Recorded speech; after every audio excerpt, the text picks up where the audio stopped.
She needs no introduction. It takes a very strong mayor in a large city like Houston to be able to do the things that our mayor is doing.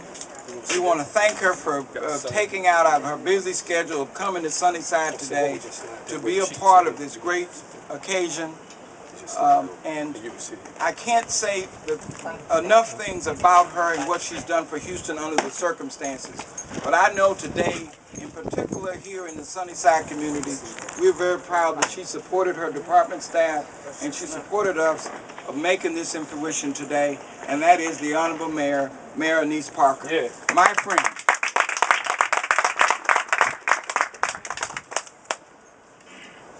Thank you, Mr. Womack, and glad to have some folks out here today. I'm very happy to be joined by, of course, the District Council member, Councilmember Adams, but at-large Councilmember Costello. We didn't get here today with these new homes in an instant. We got here with a series of deliberate steps to make a difference in this community. We didn't get here today just saying, oh, we're going to go out and find a really good builder. Mayberry Homes. There you go. To build nice new homes here. We had to first clean up some problems. Yeah. We didn't get here today by saying we know what's best for this neighborhood.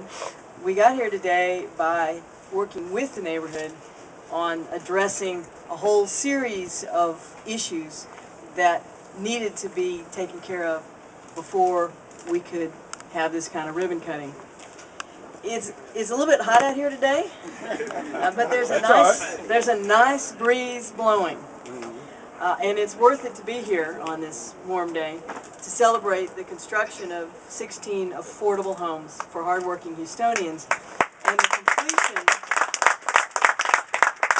of $13.5 million of a revitalization initiatives. These homes, built on city lots with federal neighborhood stabilization funds, are actually, several of us were talking, Councilmember Costello and I were talking, this is a lot nicer than my first home. 3 bedrooms, 2 baths, attached garages, got the brick veneer. Brick and stone. Brick and stone. Stone's over there. I don't see the stone, must be around the corner over here. These homes would look great in any community of Houston. Thank you. These homes are a statement when they're here in Sunnyside. Yes. And that statement is that all neighborhoods matter and that the city of Houston understands the importance of home ownership and that the city of Houston understands the importance that good quality housing stock makes in the opportunities and the options that people have. This isn't just about recognizing the American dream. This is about investing in community and keeping community together. You know, a lot of folks grow up in neighborhoods, and as they grow up and they go out and they move into other parts of Houston,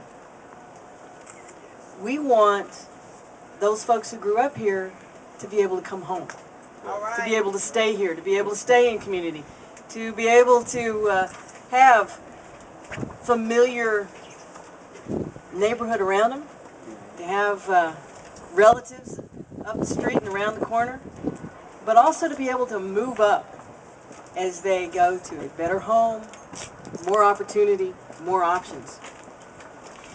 We have been hearing a lot from folks who grew up in Sunnyside and moved to other parts of Houston because they just couldn't find the house that they needed and wanted and deserved here in Sunnyside.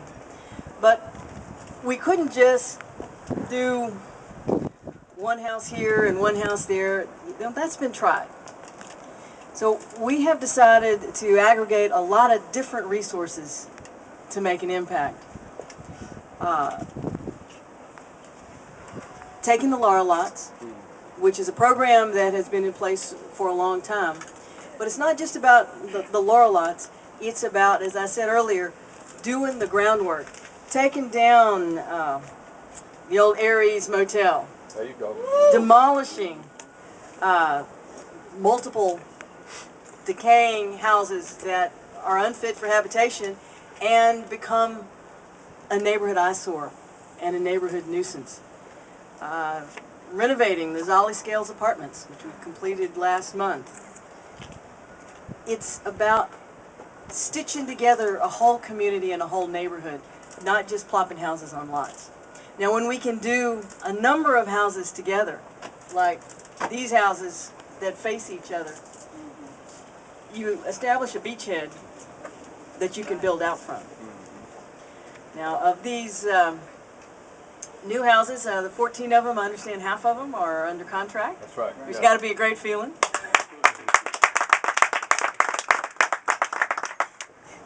But we're not stopping here. Some of you may know that we are still waiting on Ike Round 2 funds. Yes. Was it 5 years since Ike? 5 years? 5 years. We still haven't pried that money out of the state of Texas, but we're almost there. And when you consider these neighborhood stabilization dollars, Ike recovery dollars, which we are aggregating into certain specified communities like this one, when you consider the Rebuild Houston money that we're spending here, and just the attention we're giving to the older historic neighborhoods in Houston, working together, we can make a difference and we can help build a better future in the neighborhood. Yeah. Demolishing the bad, rehabbing the old and shabby, and then building new, and putting the resources, whether it's streets or drainage, or I wish I could, but I'm going to work on it, making sure that the schools are where we need them to be as well. That's it. I don't control the schools, but I feel a great sense of responsibility over there. All of it has to come together. We are celebrating today a milestone with the completion of these units and the sale of the first batch of these units. But I want to just say that this is a big milestone, but it's not the end. We haven't reached the end of the race, and there's still a lot more wonderful things to happen. And working together with our partnerships with HUD, Mayberry Homes, Housing and Community Development staff, and more importantly, the neighborhoods and the homeowners that are represented here today, we're going to continue to make Houston better, stronger, better quality of life, a great place, the best place in America to live and to work and to raise a family. Thank you.